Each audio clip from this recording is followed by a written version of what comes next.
এটা হচ্ছে হাঁটু। হাঁটু এই যে উপরের দিকে ফিমার এর নিচের অংশ, আর নিচের টিবিয়া এর উপরের অংশ, আর সামনের দিকে থাকে প্যাটেলা। এই হাঁটুর এই অংশ যেটা জয়েন্ট ফর্ম করে, এই কার্টিলেজ দিয়ে আবৃত থাকে। এই সুন্দরভাবে এটা গ্লাইড করে টিবিয়ার উপর, ফিমার গ্লাইড করে, flexion, extension, various, valgus, rotation, এই মুভমেন্টগুলো হয়। দুইটা হাড়ের মাঝখানে যেমন কার্টিলেজ দিয়ে আবৃত থাকে, তারপর মিনিসকাস থাকে, শক অ্যাবজর্বার হিসেবে। হাঁটুর ক্ষয় আমরা ক্যাটাগরাইজেশন করি।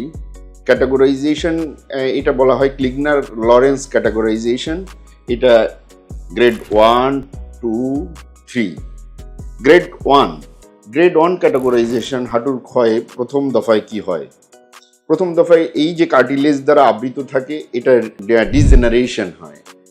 ডিজেনারেশন হয়ে এই কার্টিলেজ ডিজেনারেশন হয়, কিছু কিছু জায়গায় এই কার্টিলেজ নষ্ট হয়ে কিছু কিছু জায়গায় সাবকন্ডাল বোন বা হাড়ের অংশ এক্সপোজ হয়ে যায়, এবং সাবকন্ডাল বোন ভেরি মাচ সেন্সিটিভ। সো যে সময় হাঁটাচলা করা হয় তখন এটা খুবই পেইনফুল হয়। গ্রেড 1 অস্টিওআর্থ্রাইটিসে আমরা ওয়াকিং এইড, তারপর হচ্ছে ডায়েটারি সাপ্লিমেন্ট, ব্যায়াম, এগুলো দিয়ে আমরা প্রতিরোধ করতে পারি। পাশাপাশি আমরা যদি বেশি পেইন থাকে তাহলে আমরা ইন্টারআর্টিকুলার প্রসিডিওর, ইন্টারআর্টিকুলার স্টেরয়েডও ব্যবহার করে থাকি। এটা হচ্ছে গ্রেড 1 and 2। 2 and 3 এটারই একটু বেশি যে সময় হয়ে যায় 2 এবং 3। এক্ষেত্রে আরও ডিস্ট্র্যাকশন হয় কার্টিলেজ এবং আরও হাঁটু কিছুটা বসে যায়।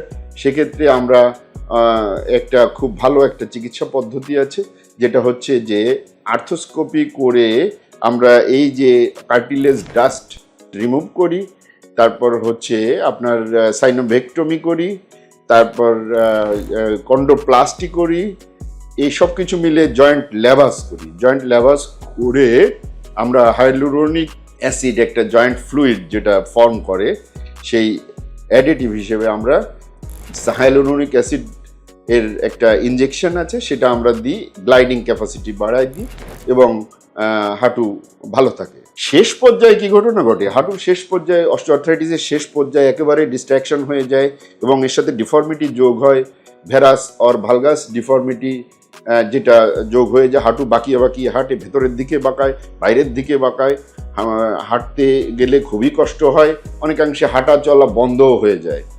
তখন চিকিৎসা পদ্ধতি একেবারেই এই সমস্ত মেডিসিন বা ব্যায়াম বা ইন্টারআর্টিকুলার প্রসিডিওর এগুলো দিয়ে সম্ভব হয় না।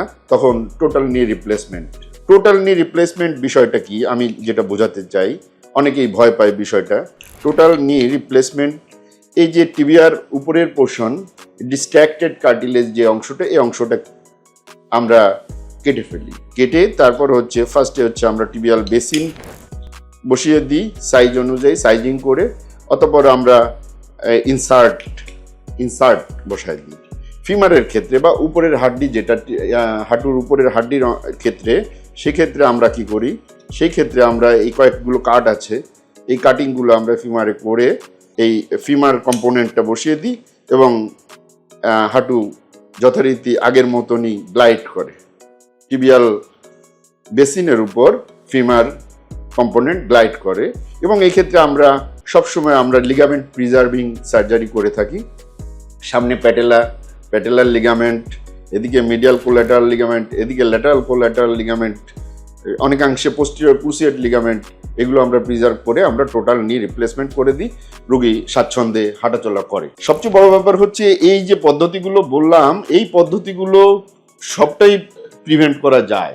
সবটা প্রিভেন্ট করতে গেলে আপনাকে প্রথম থেকে অস্টিওআর্থ্রাইটিস যাতে না ডেভেলপ করে সেই জন্য আপনাকে চিন্তা করতে হবে, নিয়মিত ব্যায়াম করতে হবে, পুষ্টিকর খাবার খেতে হবে, ওবেসিটি হওয়া যাবে না, ওবেস হওয়া যাবে না বা ওজন বাড়ানো যাবে না, এবং কোনো সমস্যা হলে, হাঁটা চলার সমস্যা হলে ডাক্তারের পরামর্শ নিতে হবে। এটা বলেই আমি শেষ করছি। ধন্যবাদ।